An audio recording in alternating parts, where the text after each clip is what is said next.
Hello, hello. Welcome back to Second Lap. It's me again. We're back, and it's Robbie. How's it going, buddy? Happy Wednesday. It's been a couple weeks. It's good. It's really good. I'm glad we were able to kick this back off or regain a connection Moment. point. Yeah, Yeah. momentum. I haven't stopped walking. Like I've walked the whole time. I'm back over. I think you can put in the notes. I'm over 36,000.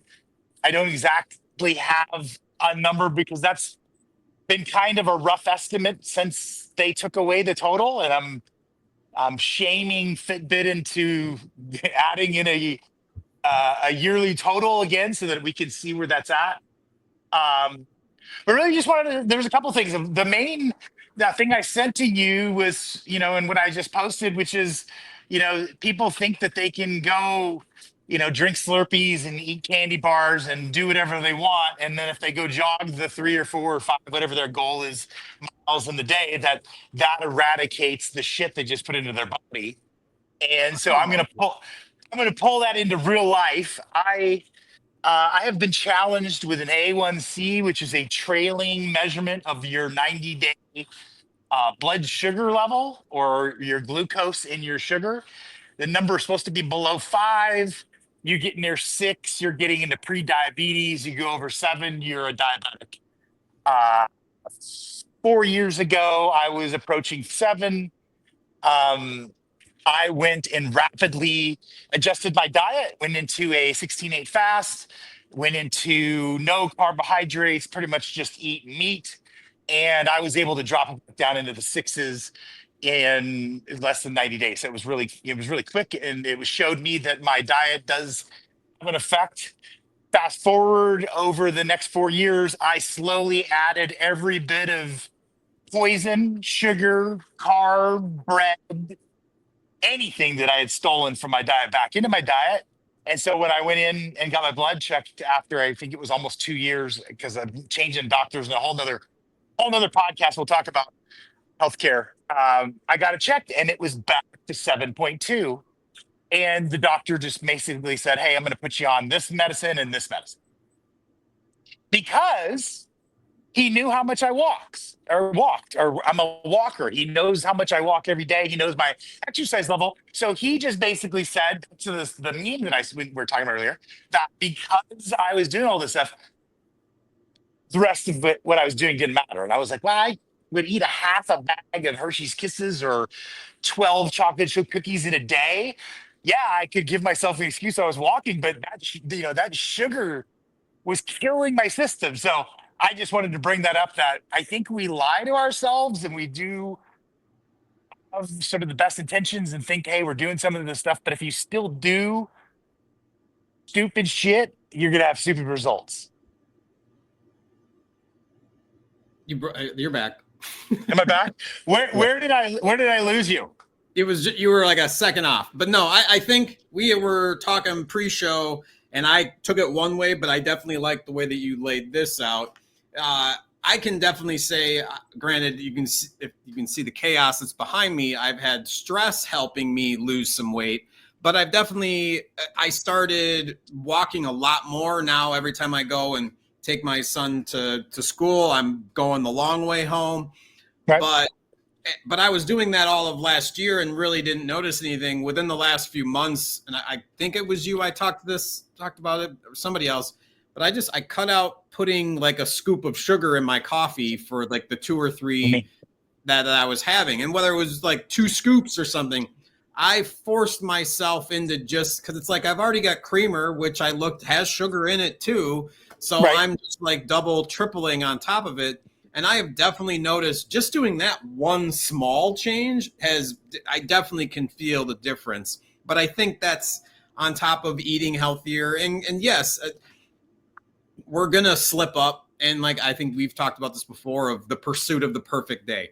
Right. Every day is going to end up where you do have a handful of Mike and Ike's for me, or Hershey's Kisses, or we all have those things that we fall into, that if we can make it through the day and not get those and say, hey, let's do that tomorrow, or finding a healthier substitute. I bought the Mexican strawberry popsicles instead of some Okay. bomb pops and stuff, just because I looked on there was like 6 ingredients versus 20. And so to me, Right. it's like, I'm trying in some sort of way to still have the sweet tooth, but yet not have all of the other stuff that I probably shouldn't have, like you're saying. So I definitely agree with it. Where I thought you were saying was like picking back up, doing something out of the blue. I, for whatever reason, just felt like running recently Okay. and was able to go about a mile on a straight run. And then the next day, I didn't really hurt too bad and decided to go 3.5 and was like, hey, I'm back. Whether it's because I've lost 40 pounds in the last 15 months, it's a lot easier on my body to move it around a little bit faster. Right. So, but I think there's every day is an opportunity to try to get better. We're going to fall into some pitfalls, but yeah, I think if you watch your sugar intake, I think that's a huge one. And definitely for me, because I'm a massive sweet tooth, and that has been, whether it's wanting a Pepsi, I'm staring at the corn pops that I've got here, the fruit snacks for my son. So it's all around us. It's just a Right. matter of having that control. And that's the hardest part, is like not opening the cabinet when I'm thinking about it. And that's the struggle that I know we all deal with. Well, I was going to say, I think that what we end up trying to do is we grab that pendulum and we shove it all the way to the other end. So, hey, I'm just not going to do this going forward. And I think because we have a reptilian brain, because we have, just the simple way of saying we're just the domesticated wild animals. If you do that, you then create this massive amount of cravings and these other things, and you start to, talk to yourself and you make negotiations. So, as an example, my bride buys me this like tub of mini peanut butter cups from Trader Joe's, and then she puts them in the freezer. And the up until 6 weeks ago, Rob, I would just go in and grab, 5, 6 at a time, and it was like the right ratio. And within 3 days, the thing would be good. When I decided I wasn't going to eat sugar anymore, she had just bought me one, and I think I've had 5 in the past 2.5 or 3 weeks. Not every day, but often enough that I can have it. I don't chew it really fast. I let it kind of melt in my tongue, and I sort of give myself the, hey, this is a super awesome treat. This isn't what you need to be doing on a daily basis to get really, dense Yeah. calories into your system. You know what I mean? Yeah, no, So, I'm there with you. To me, I was going to say we can do some cross promotion. I'm a big fan of Buc-ee's and Wally's. That's it. It's like a fruit bar, but essentially takes care of my fruit snack craving. And it's one mango and an apple, and they mash it together and dry it out. And so to me, it's been researching these things that if I do have these cravings, do I have a healthier option to choose that I can at least trick my brain, because I know I'm going to have those. I can't, yes, I try doing the fasting or eating 2 times a day, but right. there's going to be those times where it's like, oh man, I need that fix. And if I have bunch of crunch, and to me, just like you said, it's good for you for only eating 5. To me, it's similar. If there's like a whatever parade we go to, we have a bucket of candy for my son. It's Right. me going in there and picking out a bunch randomly. And so whenever we go on something and now it sits there, and that to me, it's like that, knowing that it's there and I walk past it and I'm not grabbing a piece or something out. It's a mental win. To me, it's Yeah. like, how do I combat that? And that's the hard. It's when it's right there in front of you. Are you able, when no one else is looking? And that's, I guess, like what I'm trying to get my son to be is, are you trustworthy when no one's looking, to Yep. yourself, to anybody else? Because it's like, that's the thing. It's like, you're not cheating if you're eating them. Like your wife's not like, oh, I can't believe it's like, no, it's your body is the one that Yeah. you're cheating. And so it's getting into that mindset of like, this is just a vehicle that we have to put good gasoline into if we want it to work properly and not hurt and wear down. So I'm trying my best to put the premium and unleaded in there and not doing that 87 octane as much as I can. I know, but it tastes so good, doesn't it? It does. It does. The thing that I would pair with this. So what I've done and what my hack I like your hack, and I'll look into the treats. Um, my hack is I started listening to a couple of different people where they talked about the importance of protein. My daughter Ashton, you've met Ashton through the program. She does the scale, and they talk about measuring macros and how do you make sure you're getting all the right things. And so I started listening, and I got really deep into one where they basically said, take your ideal weight, multiply it by zero point 0.7. My ideal weight is 185. Multiply by zero point 0.7. It's about 140, 145, something like that, grams of protein that I need every day to maintain this sex appeal. And I went back and said, I know, that was for you. Pure humor. You can edit it out later if you want. But I went back and I started looking at it. I had this conversation kind of really in depth yesterday where I was like, I come back to the 16-8 fast. I'm kind of calorie depriving myself. But then I'd have like a sandwich, call it a turkey sandwich and kettle chips for lunch, bag of carrots. I then have some, steak or what with a baked potato for dinner. I was getting like 60, 70 or grams of protein a day. Like I'm getting half of what I'm actually necessary or needing. And it brings in all this other stuff that I was and I'm not giving myself excuses, but when I would get a craving to eat 500 calories of Hershey's Kisses at 10 p.m., I think it was because my body was lacking the calories, the good calories. So I was sort of making up with it in Yeah. bad calories. So back to kind of what you're describing earlier, and I'm going to go on, which is we need to make good choices. Like we need to put good choices in front of ourselves. We need to set ourselves up for our worst Which is habit is going to crap. be the best thing we're going to be able to plateau to, right? Yeah, no, and I think that's probably, aside from many things from hearing from Ashton, I think that was kind of the takeaway is I'm not going to weigh my food. Like to me, that's a little over the top, but good for her. I think I'm not that detail oriented. I just know I'm a little more, doesn't really matter. But as long as I'm paying attention to and prepping ahead of time, which I think is Right. what I really took to heart from her was if you do the prep, then the food's there in front of you when you Yep. have that craving. For me, I think we talked about it with Brian when he was on. I have I cut up the steak. I've got little pieces. If I do have that craving at night where I want chocolate, to me it's like I feel like I can substitute it with steak a little bit if I drizzle maybe in my little Japanese steak sauce on it, Yeah, and yeah. it's whatever. I'm fulfilling that need that I need to have that taste in my mouth for what sweet or whatever it might be, Right. or I have a pear or have some fruit. And to me, I think that's kind of, I just have as much fruit as possible. And if I'm needing to have a craving, it's like, go eat this orange or eat a pear or have a peach. I think it's there in front of me. So again, I'm seeing it, whether I'm going to have it versus the candy, that's the choice. And I think for me, it's forcing myself to at least have that option that there is Yep. something healthy versus I know she's going to buy Pop-Tarts and Bunch of Crunch with popcorn that she's craving. And that's Right. fine. Just I need to have my option too of something healthy so that and that's the rule I tell my son, like you can have something bad if you eat something good. Like I don't Yep. want to have a run of chips, Pop-Tarts, goldfish, whatever, without an apple, Right. orange, or something else mixed in. And so I think having the fruit snacks that are only 2 ingredients, he likes those. And so it's like, yeah. And Luna bars, I was like, sure, if he's going to eat these instead of something else, like great. And so it's finding those other options for him too, because I know he's just like me. We're hungry. We're going to go graze and snack on whatever is in the Right. kitchen. And hopefully there's a good option. Whatever's easiest. Yeah, I was going to say, and I keep getting close to the point I'm just trying to make. The 2 times I brought it up, the whole ADD thing, I get to a certain point, I forget.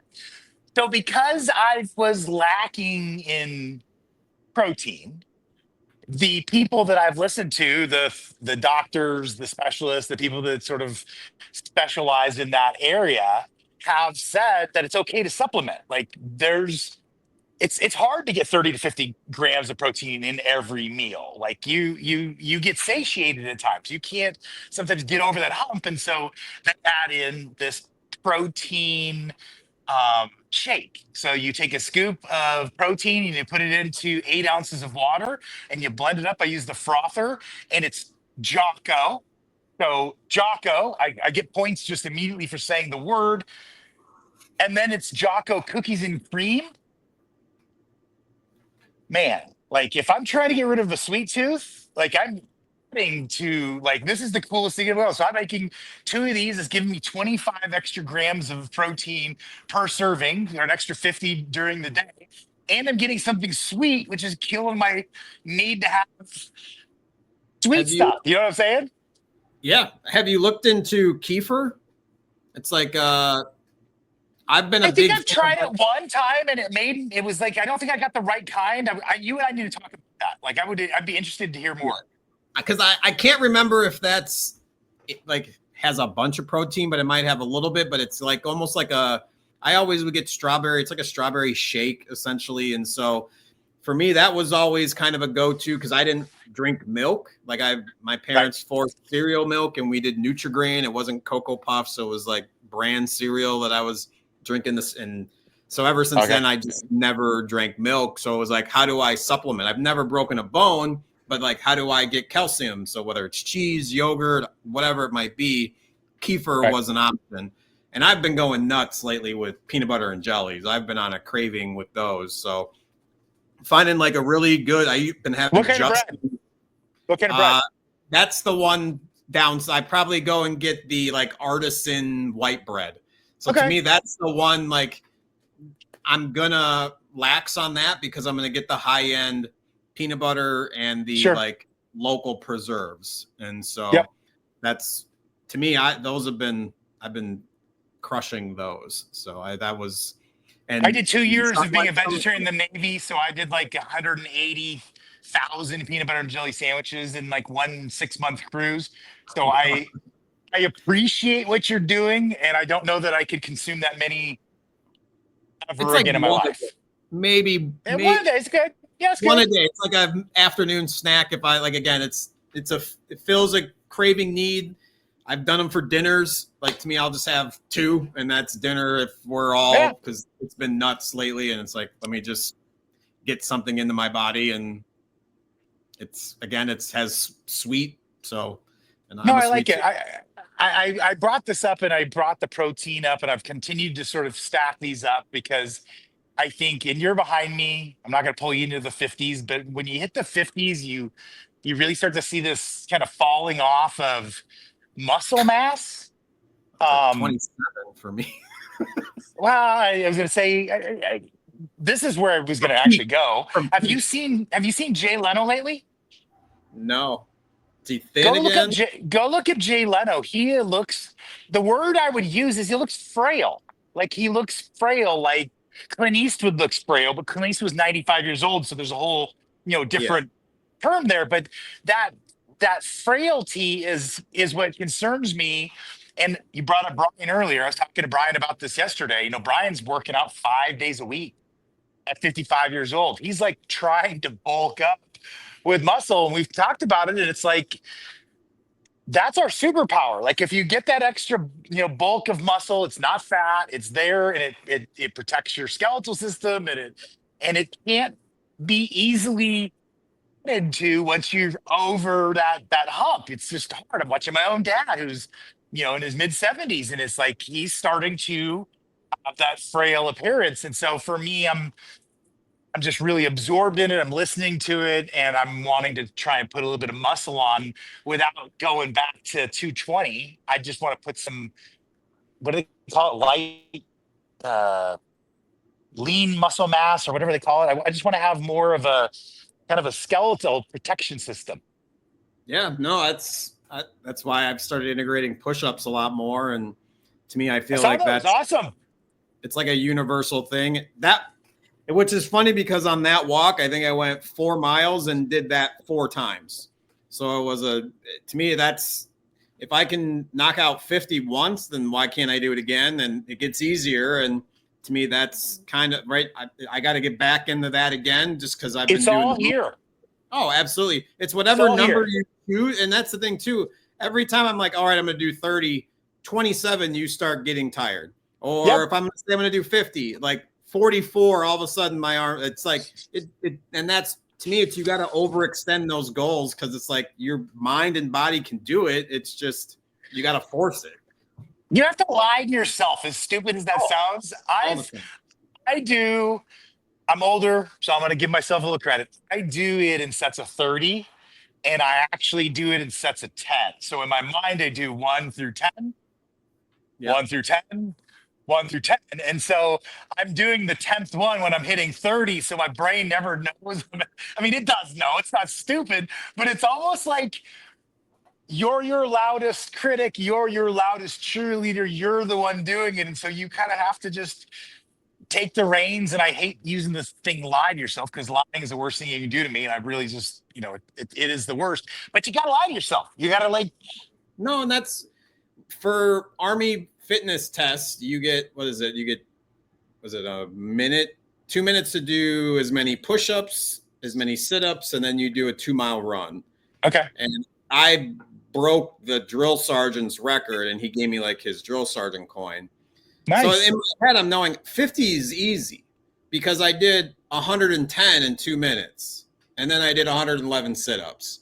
So, and in my head, my goal was 120. So it was Okay. like and so that's the thing. You do have to lie. I'm like, I'm going to do this because he said he did 115. I'm going to do, or I think he said he did 105. And so I was like, I'll do you by 15. And I just didn't get there, but I passed him. So to me, yeah, it absolutely is lying to yourself. That's the whole, like, I've built this marketing whatever in my head like 6 years ago. And I tell my son, it's like, whatever you like, whoever invented the first monster truck, like it didn't exist before that. And so it's like, if you are going to create something, like you can make it possible in reality. Right. It's a matter of how, like, Elon sending rockets to wherever or whatever other random inventions. And the telephone, like that was one thing my son, I like, how did the telephone start? Like when I think Alexander Graham Bell or whoever was like, I'm going to come up with this. And everybody's like, oh, this idiot thinks he can talk to somebody else on the other side of the world kind of deal. So it's crazy that you do have to lie to yourself because that's what's going to make it real.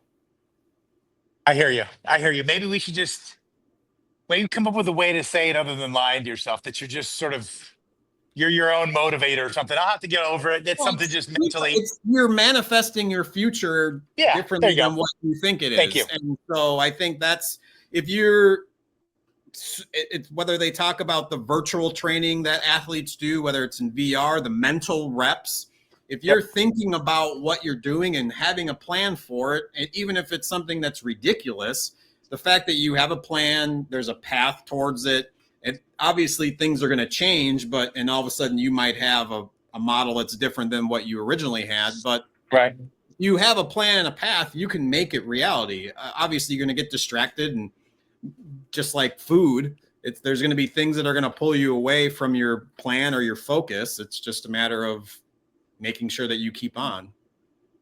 You pull yourself back, be able to be strict and dedicated. No, I hear you. I appreciate the fact that and the story, and I do think that you have to manifest. I'm not going to say lying anymore. You have to manifest and find your direction, and sometimes it'll change, sometimes it'll pivot. I think as we continue on, just sort of the talk back to, hey, we've been gone on for a couple weeks. I think there's a few guests that we've had in the past. I'm going to bring back in Gabe has done a couple of, I want to say, triple-digit races. Andy, climbed one of the tallest peaks in North America. So I want to get some folks back and talk through. I sent you 2 profiles right before we started, and it dovetails into the protein and the muscle mass and the building and what have you. Was watching the Leadville 100 race in Colorado. We go there because they have Melizano or Melizana sweatshirts, which is like a 6-month waiting list to get a sweatshirt. As ridiculous as that sounds out loud as I say it. But we went through that on our way home from Colorado, and they had the race. I'm a huge Cam Hanes fan. I think his slogan is "Who cares? Work harder." Was running a marathon a day back in the day. He's big into bow hunting, huge into getting elk and things like that. And one of his sons, Truett, got introduced to David Goggins.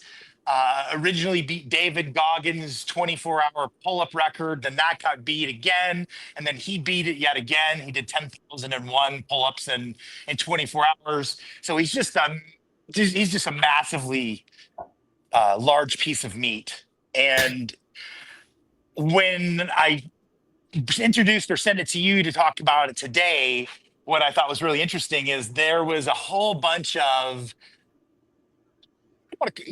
there was a whole bunch of bets. There was a whole bunch of people. We're humans. Everybody bets. Everybody wants to bet on who's going to win. And so there was a whole bunch of bets on Cam beating Truett because of just knowledge, age, experience, the will, his mind, things like that.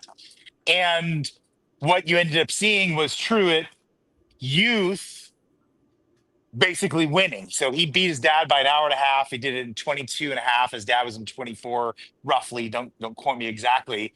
And he said the same thing. I was kind of listening to all the stories about, hey, is his dad going to beat him? And I didn't let that creep in. I just got into the zone and went focused. And his biggest thing is when you go check him out, and anybody that goes and checks him out, is he runs all these races in jeans.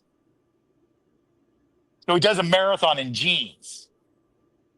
I'm not going to say anymore because I know I've just baffled you. But the whole thing was, I just thought it was really interesting to see youth muscle over sort of the wisdom and the aging body. And it really pushed me into 2 servings of protein a day. I'm not only doing my 100 and whatever it is push-ups, but I'm also doing sit-ups. I'm laying on my back and I'm riding the bicycle with my legs and doing inverted V's and all sorts of stuff, trying to strengthen up my core. And I'm feeling that I don't want to be old. So I'm trying to do everything I can to stay youthful. It's inevitable. Yeah, I know. Thank you for popping that bubble with just 3 simple words, right? I honestly, that's all great. I think to me, it's the stress of worrying about it might be more unhealthy than any of that. To me, it's I've learned that from my cat is like, you can't stress, you have to relax. That was today. I'm going through absolute chaos since I want to say July 24th. Every day has been an absolute roller coaster ride. And so one of the things for me, it's not letting not letting all of that affect me and my physical body. I think How are you doing that? Are you doing that through meditation? Walks? It's okay. Walks and breathing focus. Whenever I notice like I'm getting out of breath and I'm just walking. And to me, that's the stress, that's the anxiety. I have to breathe. I have to think about it and deal with it. To me, are you box breathing? How do you focus on your breath? I honestly don't know. I started doing the box breathing. That's why I was asking you. Is that one way, or do you have a different way? I don't have a method. If you ask any runner, it's whatever they initially adopted when they first started doing long distances. Right. To me, I got into it when my sister was about to be born, and so I kind of incorporated a little what is the Lamaze breathing? Lamaze. Yeah, and so I did that a little bit while I was running, but it's just a focus on the breathing and realizing when my body's like I'm shaking or if I'm worried about something or I'm not normal breathing, I have to force myself to just like, all right, take a breath.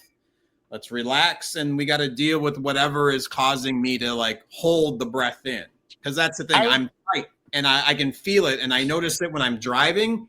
My teeth are clenched. I have to like loosen my jaw. I have to relax my core, my back, and my shoulders. And that's as soon as I do that and focus and pay attention and realize in the moment, like you're tense, like something's up, like calm. And for me, I only really notice it when I'm walking. It's when you're getting hangry. Like that's the big thing. Like if you're all of a sudden tight, uptight, like worried, tense, your body's clenching, eat something, take a breath, relax.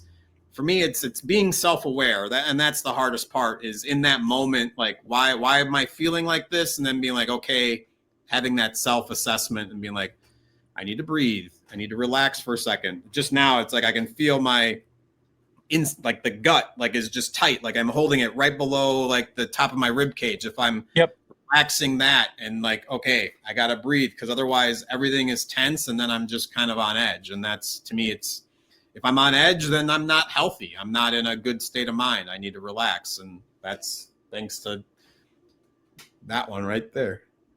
No, and I think I hear you. I think Annie and I talked about this pretty in depth when we found out how old your feline was, and it was like, okay, there's something going here. You're there's magic going on, and I think, I mean, you had me at hello, and I'm using a movie reference there. Obviously, I have gone back and I have journaled food journals and medication journals and exercise journals and stress event journals. And when I lay everything out and I go and I analyze what is the thing that has the largest swing in me, it's stress.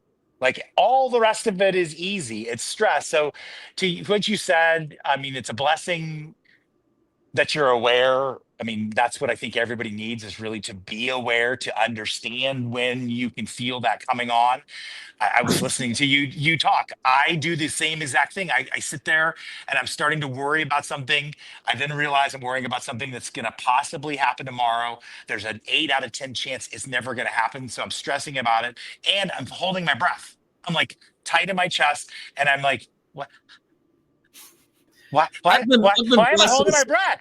yeah, I think, well, you've got to look, we've been blessed with some stressful situations. Have, like, I've gone to war, I've been arrested, I've gone through a divorce, I've torn my Achilles. Like, there's been moments where I've noticed myself tensed and clenching and like, oh, this is like frustrating me, and then realizing I have to loosen my hands. I think that's, at least for one thing, for when I'm walking, I'll notice whether I'm getting into it, my hands are getting clenched. It's all right. I got to relax my hands. I think that was always something, whether I was playing a sport or playing tennis, it was gripping the racket. I had to like relax and get the forearm back. Like, there's different things that you have to do, and being like, it goes to being aware in your body. It's hard, but that's how I get survive. And to me, to wrap, my final thing is, like, I think your thing, it's whether it's over analyzing, it's stopping, like, how do I feel? Is there something I need to do that will make me feel better?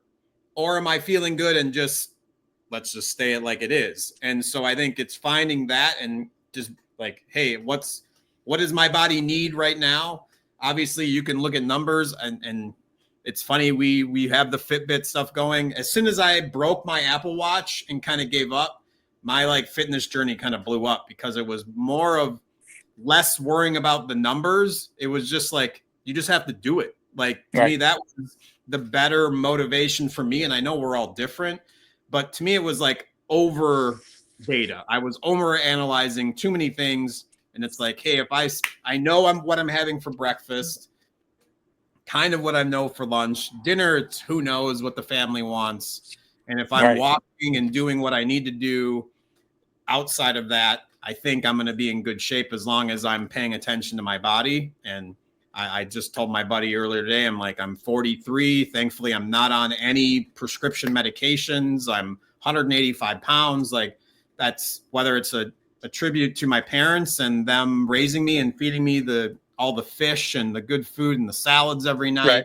I think that's a huge part of it, is, and so trying to at least make up for the Taco Bell, Burger King run of 3 or 4 years that I did and just didn't care about my body. And it's like, now, like you said, it's how do I make up for that? But I'm not in competition with my 20-year-old self.